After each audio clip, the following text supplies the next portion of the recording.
Buenos días, hoy vamos a hacer un ejercicio sobre circuitos osciladores, específicamente el circuito oscilador de Hartley. Como debemos recordar, los circuitos osciladores son circuitos inestables que proporcionan una señal periódica de amplitud fija a una frecuencia fija con solo su voltaje por decisión. Bueno, como podemos observar, tenemos una red compuesta que puede ser descompuesta en una red A y una red B, que sí cumple con ciertos criterios de análisis circuital de osciladores. Estos criterios nos permiten separar la red general en un par de redes, o por lo menos cortar la red en un punto entre las redes que hace más fácil el análisis circuital. Esas condiciones incluyen las impedancias de entrada y de salida del par de redes a estudiar. Para este ejemplo, identificamos el amplificador operacional únicamente como la red A y estas tres impedancias como una red B.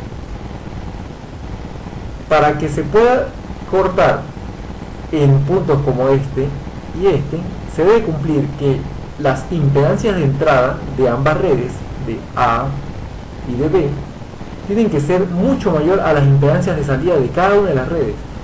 La impedancia de entrada de la red A está ubicada de este lado, la impedancia de salida de la red B está de la red entrada de la red B está ubicada de este lado. Si vemos que la impedancia de entrada a la red B está ubicada por este lado debido a que ella es la red de retroalimentación, y la impedancia de salida de la red A ubicada de este lado. Como vemos, la impedancia de entrada de la red A es infinita y la impedancia de salida de la red B, vista desde acá hacia abajo, es finita, por lo tanto podemos cortar. Si vemos de este lado, la impedancia de salida de la red A va a ser la resistencia RO, que es la resistencia interna la resistencia de salida de un amplificador operacional no ideal, y en este caso va a ser RO. La impedancia de entrada de la red B es finita, por tal razón no podemos cortar en este punto debido a que no cumple con los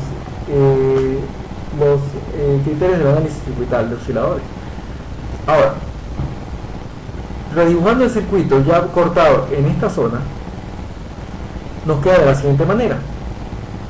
Podemos ver que esto tenemos un par de inductancias y una capacitancia, que es lo que caracteriza al oscilador de Hartley, debido a que el oscilador de Hartley posee dos inductores y un capacitor en el lado de la red B.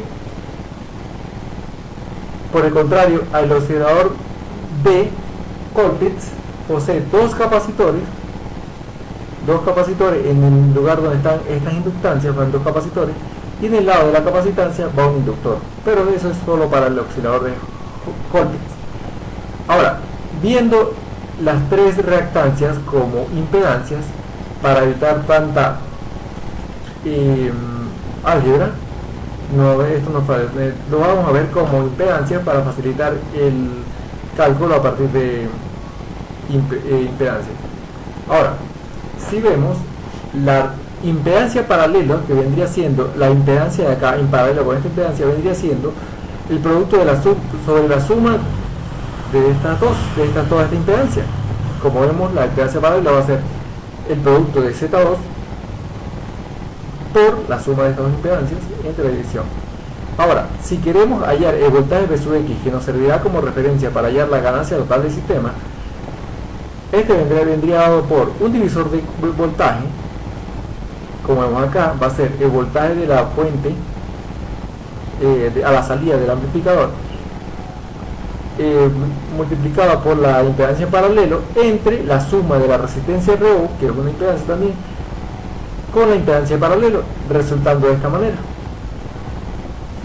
Al sustituir la impedancia en paralelo dentro de esta fórmula, nos queda de la forma que tenemos acá. Ahora, realizando el álgebra, llegamos a esta reducción de el voltaje V sub X en función de V sub E.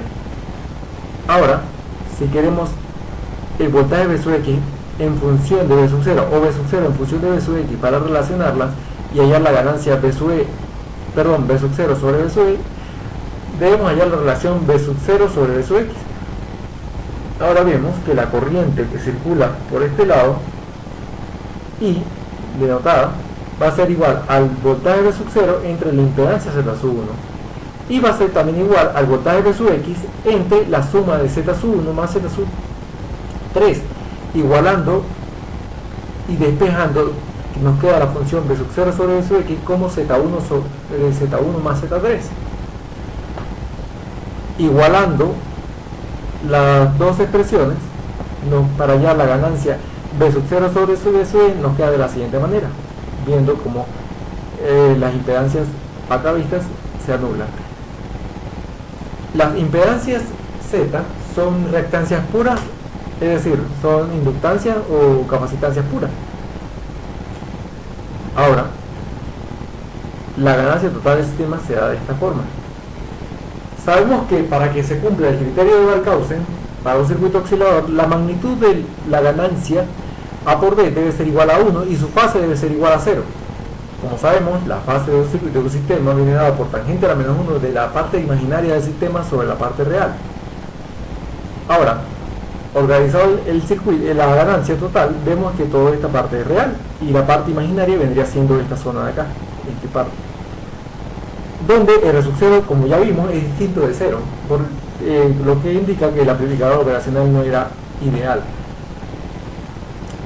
Ahora, como la resistencia es distinta de 0, nos queda que esta relación se debe cumplir, que debe ser igual a 0, despejando de esta fórmula, nos queda que X1 más X2 va a ser igual a la impedancia, o la impedancia X menos X sub 3, sustituyendo los valores de cada uno por los debidos valores de impedancia, de inductancia, capacitancia, nos queda de esta forma, despejando de acá la frecuencia W, nos queda de la forma, y la frecuencia de oscilación será la vista acá.